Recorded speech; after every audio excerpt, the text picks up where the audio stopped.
بسم الله الرحمن الرحيم. يا بني آدم خذوا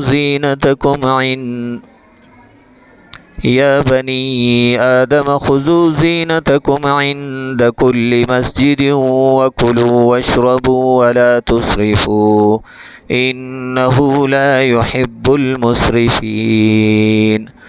قل من حرم زينة الله التي أخرج لعباده والطيبات من الرزق قل هي للذين آمنوا في الحياة الدنيا خالصة يوم القيامة كذلك نفصل الآيات لقوم يعلمون.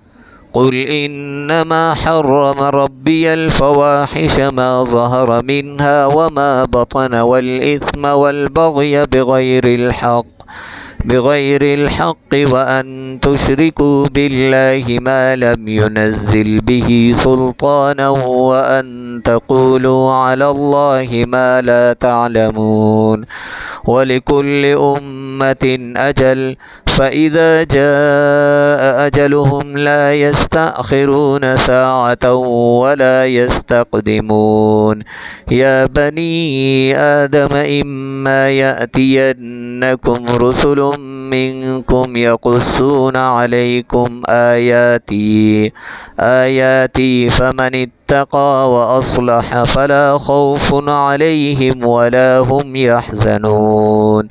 والذين كذبوا بآياتنا واستكبروا عنها أولئك أصحاب النار هم فيها خالدون.